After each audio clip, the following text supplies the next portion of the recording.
इरा आणि आर्यन भाग 6. काळ्या कपड्यातील माणूस हळूहळू पुढे आला. त्याने चेहऱ्यावरील मुखवटा काढला. इरा आणि आर्यन स्तब्ध झाले. तो होता रुद्र, आर्यनच्या वडिलांचा जुना व्यावसायिक भागीदार. आर्यन संतापला. म्हणजे हे सगळं तू करत होतास? रुद्र थंडपणे हसला. विक्रम फक्त माझा प्यादा होता. खरा खेळाडू मीच आहे.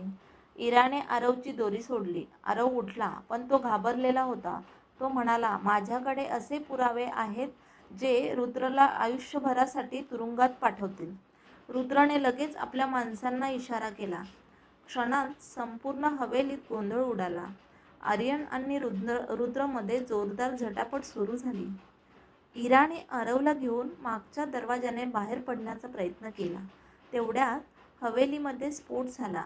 संपूर्ण इमारत हादरली. आर्यन अजूनही आत होता. इरा मोठ्याने ओरडली, आर्यन! धुरातून आर्यन बाहेर आला. त्याच्या हातात एक फाईल होती. तो म्हणाला, हेच ते पुरावे. रुद्र पळून जाण्याचा प्रयत्न करत होता, पण पोलिसांच्या गाड्यांचे सायरन ऐकू येऊ लागले. रुद्र हसत म्हणाला, आज नाही तर उद्या मी पुन्हा परत येईन.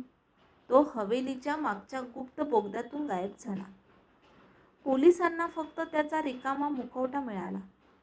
इरा, आर्यन आणि आरव एकत्र उभे होते. सत्य त्यांच्या हातात होतं, पण रुद्र अजूनही मोकाट होता आणि त्यांच्या सुडाची सुरुवात आता होणार होती. रुद्रचा शेवटचा डाव. रुद्र गुप्त बोगद्यातून गायब झाला. पोलीस संपूर्ण परिसरात त्याचा शोध घेत होते, पण त्याचा काहीच मागमूस लागला नाही. आरवने आर्यनच्या हातात एक जुनी किल्ली ठेवली. तो म्हणाला, ही किल्ली आपल्या आजोबांच्या हवेलीची आहे. तिथेच रुद्रचं सर्वात मोठं रहस्य लपलेलं आहे. दुसऱ्या दिवशी इरा, आर्यन आणि आरव त्या हवेलीत पोहोचले. हवेली अनेक वर्षापासून बंद होती. दार उघडताच धुळीने भरलेला मोठा हॉल दिसला. भिंतीवर त्यांच्या संपूर्ण कुटुंबाचा जुना फोटो होता. इराचं लक्ष एका फोटोवर गेले. त्या फोटोमध्ये रुद्रही होता. ती आश्चर्याने म्हणाली, रुद्र आपल्या कुटुंबासोबत कसा? तेवढ्यात आरवला एक गुप्त कप्पा दिसला. किल्ली फिरवताच कप्पा उघडला. आत काही महत्त्वाची कागदपत्रे आणि एक व्हिडिओ रेकॉर्ड होता. व्हिडिओ सुरू झाला.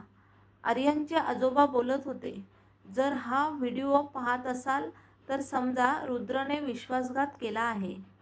त्याने संपत्तीसाठी आणि सत्तेसाठी आपल्या कुटुंबाचा नाश करण्याचा कट रचला. सर्वांच्या डोळ्यात अश्रू आले. तेवढ्यात हवेलीचा मुख्य दरवाजा जोरात बंद झाला. लाईट गेले. अंधार पसरला. स्पीकरवर एक आवाज घुमला, माझ्या खेळात तुमचं स्वागत आहे. तो आवाज रुद्रचाच होता. क्षणात हवेलीमध्ये स्फोटांचा टायमर सुरू झाला. इरा आणि आर्यन आणि आरव वेळेशी शर्यत करत बाहेर पडण्याचा प्रयत्न करू लागले, पण शेवटच्या दरवाजासमोर रुद्र स्वतः उभा होता. त्याच्या चेहऱ्यावर भयानक हसू होतं. तो म्हणाला, आज तुमच्यापैकी एक जण या हवेलीतून जिवंत बाहेर जाणार नाही. टायमर वेगाने कमी होत होता. वेळेशी सुरू झालेली शर्यत टायमरवर फक्त 5 सेकंद उरले होते. इरा, आर्यन आणि आरव जीवाच्या आकांताने धावत होते. रुद्र त्यांच्या समोर उभा राहून मोठ्याने हसत होता. आज तुमचा शेवट निश्चित आहे. अचानक आर्यनने जवळचा लोखंडी रॉड उचलला. त्याने रुद्रला जोरदार ढकलले. रुद्र जमिनीवर कोसळला. इरा आणि आरव बाहेरच्या दरवाजाकडे धावले. आर्यन मात्र मागेच अडकला. टायमर 3, 2, 1 प्रचंड स्फोट झाला. संपूर्ण हवेली हादरली. धुळीचे ढग आकाशात पसरले. इराच्या डोळ्यात अश्रू आले. ती ओरडली, आर्यन! काही क्षणांनी धुरातून एक हात दिसला. तो आर्यनचाच होता. तो जखमी अवस्थेत बाहेर आला. इरा धावत जाऊन त्याला मिठी मारली. आरवही भाऊक झाला, पण रुद्र कुठेच दिसत नव्हता. पोलीस घटनास्थळी पोचले.